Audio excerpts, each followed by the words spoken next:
네, 오늘 수요일입니다. 오늘도 주님의 은혜가 가득한 우리 사랑하는 우리 교회 성도님 되시길 축복합니다. 함께 기도하겠습니다. 하나님, 오늘도 주님의 은혜가 가득하며 그 이름으로 살아가는 우리 모든 성도들 되게 도와주옵소서. 지켜주실 것을 믿사옵고 말씀 가운데 함께 하시기 원하오며 거룩하신 예수님의 이름으로 기도합니다. 아멘. 오늘의 말씀은 골로새서 3장 1절 말씀입니다. 새로운 삶의 선택이라고 하는 제목으로 말씀 나누겠습니다. 함께 읽겠습니다. 그러므로 너희가 그리스도와 함께 다시 살리심을 받았으면 위의 것을 찾으라. 거기는 그리스도께서 하나님 우편에 앉아 계시느니라. 아멘. 우리의 삶은 선택의 연속이죠. 계속해서 하루하루 선택합니다. 아침에 일어나서부터 선택합니다. 무엇을 먹을지, 언제 씻을지, 언제 움직여야 될지, 또 누구를 만나야 될지, 또 누구에게 연락을 해야 될지 계속해서 선택을 하게 됩니다. 그러니까 선택을 하게 되면 결과들이 따라오죠. 그러면 그 결과들이 때로는 좋은 결과를 가져올 수도 있지만 때로는 조금 속상하고 또 잘 안 풀리는 결과가 올 수도 있습니다. 그러면 그 결과에 대해서 우리는 책임을 져야 됩니다. 책임을 져야 성숙한 사람이 되는 것이죠. 근데 더욱이 신앙의 선택은 어떨까요? 쉬울까요? 사실 신앙의 선택은 쉬운 것 같으면서도 굉장히 어려운 것입니다. 어떤 것이 하나님을 더 기쁘게 하시는 것인지, 어떤 것이 우리 성도들을 더 복되게 하는 것인지, 교회를 또 하나님 나라를 위해서 우리가 얼마나 더 기쁘게 할 수 있는가에 대한 그런 고민들을 하게 됩니다. 이 질문은 신앙인들을 곤욕스럽게 하는 질문이에요. 어떻게 하면 우리 성도님들은 하나님을 기쁘게 할 수 있습니까? 라고 하는 질문이에요. 근데 우리 삶에 있어서 선택들을 계속해야 되는데 어떻게 하면 하나님을 더 기쁘게 할 수 있는가 알면서도 어려운 곤란한 질문인 것이죠.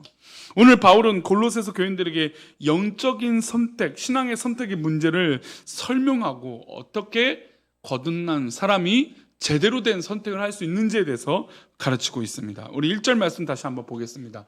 그러므로 너희가 그리스도와 함께 다시 살리심을 받았으면 위의 것을 찾으라. 거기는 그리스도께서 하나님 우편에 앉아 계시느니라. 바울 사도는 우리의 삶의 선택의 가장 기초를 위의 것을 찾아야 된다고 말하고 있습니다. 위의 것은 헬라어로 설명하면 타노라고 하는 단어예요. 타노라고 하는 단어는 고결한 것, 수준 높은 것, 더 가치 있는 것을 말하는 단어입니다. 공간적으로 하늘 위를 말하는 것이 아니라 여러 가지 선택지 가운데 고결하고 수준 있고 가치 있는 것을 선택하라는 겁니다. 그러면 우리 성도들이 선택할 때 고결하고 가치 있고 수준 있는 것 선택하지 않으려고 하는 사람이 어디 있습니까? 물론 어려운 문제일 수도 있지만 그 고민을 떠나 있다면 아마 다 좋고 고결한 걸 또 수준 있는 걸 선택할 겁니다. 왜냐하면 인간은 그렇게 가치 있고 싶어하는 욕망이 있기 때문이죠. 근데 그 가치 있고 고결하고 수준 높은 게 바로 위의 것이라는 겁니다. 하나님의 것이라는 것이죠.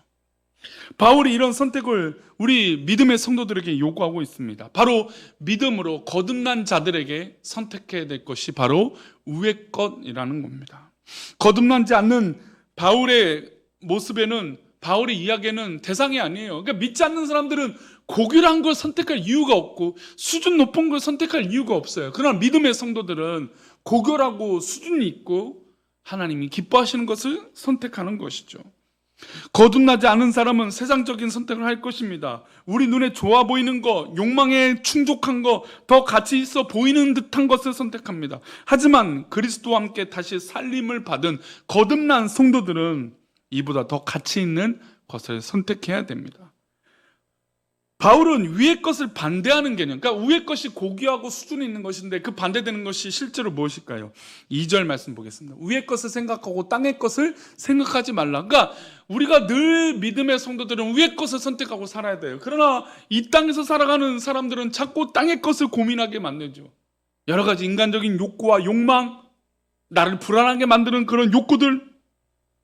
그래서 구체적으로 바울 사도는 그 욕망, 땅에 있는 것에 대해서 설명합니다. 5절입니다. 그러므로 땅에 있는 지체를 죽이라. 곧 음란과 부정과 사욕과 악한 정욕과 탐심이니 탐심은 우상숭배니라. 굉장히 강한 표현이죠. 우상숭배하면 이단이죠. 우상숭배하면 잘못된 길을 선택하는 거죠. 우상숭배는 믿음의 사람들이 가서는 절대로 안 되는 길입니다. 근데 그 우상숭배를 뭐라고 설명하고 있습니까? 땅에 있는 지체를 죽여야 된다. 근데 그 땅에 있는 지체가 뭡니까? 음란과 부정과 사욕과 악한 종욕과 탐심이다. 근데 결정적으로 이 탐심, 욕심은 우상 숭배예요. 사실 현대사회의 인간의 질병이 대부분은 이 탐심에서 왔다라고 하는 사회학자, 그러니까 의학자 이야기가 있어요. 그러니까 과거에는 뭐 영양이 부족하거나 또 환경적인 요소로 병이 더 많았다면 요즘은 심리적이고 정신적인 병들이 참 많아지는데 그것은 어디서 오느냐? 바로 욕심과 탐심에서 온다는 겁니다. 그래서 우리가 고민하고 있는 것에 정말 하나님의 것을 찾는 것이 아니라 욕심에 이끌려 살아가는 것은 아닌가 고민해 봐야 돼요. 그래서 첫 구절을 생각해 봅시다. 우의 것을 찾으라.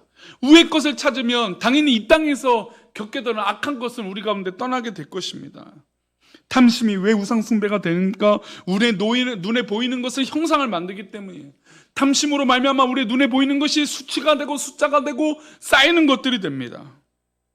그 앞에 절하는 것도 잘못이지만 더 심각한 것은 우리 마음에, 우리 하나님의 자리에 인간의 자리가 생기기 때문이에요. 탐심이라고 하는 자리로 하나님을 빼앗아 버리기 때문이에요. 이것은 심각한 우상 숭배입니다. 마음의 문제가 심각한 이유는 마음의 문제는 마음에서만 그치지 않아요. 그 마음의 모습이 열매로, 가치로, 삶의 모습으로 드러나기 때문이에요.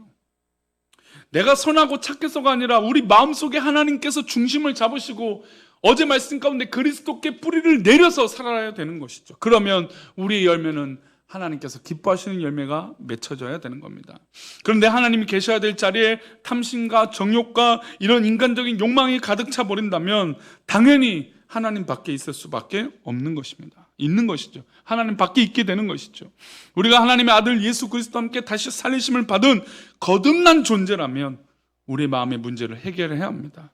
우리 마음속에는 누가 자리 잡고 계십니까? 세상 걱정과 정욕, 물질의 가치와 사람이 자리 잡고 있는 것은 아닙니까? 그렇다면 그것은 우상 숭배로 이어질 것을 기억해야 됩니다. 바울은 근본적인 것을 바꿔야 된다고 말하고 있어요. 우리가 예수님과 함께 다시 살리심을 받은 거듭난 존재라면 거듭난 자의 모습이 나타나야 되는 가치가 있어야 되는 것이죠. 그래서 바울은 거듭난 자는 새 사람을 입어야 된다. 우리가 지난 주일에 말씀드렸지만 새 포도주는 새 부대에 담겨야 된다. 거듭난 사람은 거듭난 자리에 있어야 된다. 그 말씀이에요. 10절입니다. 읽어봅니다. 새 사람을 입었으니 이는 자기의 창조하심의 이의 형상을 따라 지식에까지 새롭게 하심을 입은 자시라. 지식에까지, 우리의 모든 생각에까지 새롭게 입은 자가 바로 거듭난 사람의 모습이에요.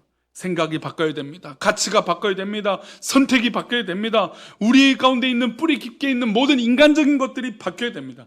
하나님께서 기뻐하시는 것으로 인도하심을 받아야 됩니다. 요셉의 선택을 보면요, 요셉은 형제들에서 어디로 팔려갔습니까? 이집트로 팔려갔습니다. 이 애굽에서 가진 고생을 다 했습니다. 노예의 삶을 살아야 되고 죄수로 살아야 됩니다. 평생 그가 해보지 않았던 것이에요. 그러나 세월이 지나 하나님의 은총으로 어디가 되었습니까? 이집트의 애굽의 총리가 됐습니다. 세월이 지나 형제들이 그 앞에 와서 엎드리고 절하는 모습을 보았고 대부분의 사람들은 요셉이 형제들을 감옥에 가둘 거라고 상상할 수 있었습니다. 원수를 갚아야죠. 나를 이렇게 만들고 괴롭게 했던 그 형들, 자기를 죽이려고 했고 팔아버렸던 저 형들, 그게 원수를 갚는 통쾌한 일 아니겠습니까? 그러나 요셉은 어떤 사람이 됐습니까? 새 사람이 된 거예요. 그래서 새 사람은 우리의 욕심에 이끌린 사람과 다른 거예요. 새 사람을 입은 이 요셉은 어떤 선택을 합니까? 그 자리에 하나님이 가득하시니 이 길을 인도하신 분이 하나님이시라고 형들에게 고백한 거예요. 그래서 아마 형들도 많이 찔렸겠죠. 저 동생이 우리를 가만두지 않을 텐데 불안감이 있었을 겁니다. 그러나 당당히 요셉은 하나님이 역사하셨다, 하나님이 여기까지 인도하셨다, 하나님이 돌보아 주셨다라고 설명하면서 자신의 모든 과거의 것이 중요하지 않고 하나님이 역사하심을 믿는 것이라고 고백하고 있는 것입니다. 그래서 형제들을 용서해줬고 품어주셨고 아버지와 형제들을 이집트로 모셔와서 평생 동안 그들을 돕고 섬기고 살아왔습니다.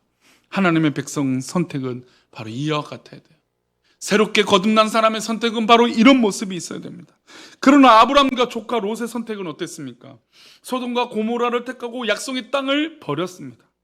탐심은 우상 숭배라고 하는 말씀이 바로 여기에 있어요. 탐심의 결과는 어땠습니까? 소돔과 고모라의 멸망이었어요. 사랑하는 우리 교회 성도님들, 오늘도 우리는 새로운 선택을 하면서 계속해서 살아가는 거예요. 인간의 삶은 계속해서 선택이죠. 그러면 우리의 마음의 중심을 한번 살펴봅시다. 우리의 마음의 중심이 하나님 뜻 가운데 있는지 없는지.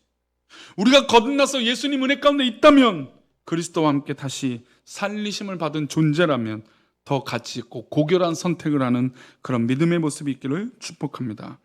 사람들이 볼 때 가치 있고 수준 있는 선택이 아니라 하나님 보실 때 가치 있고 고귀한 선택을 하시는 우리 귀한 믿음의 성도들 되시기를 축원합니다. 기도하겠습니다. 하나님 아버지, 오늘 우리가 살아갈 때 인간적인 탐심에 이끌려 선택하는 것이 아니라 하나님 기뻐하시는, 하나님이 원하시는 선택을 하는 믿음의 성도들이 되게 도와주옵소서. 우리를 그렇게 인도하실 것을 믿사옵고 거룩하신 예수 그리스도의 이름으로 기도 올리옵나이다. 아멘.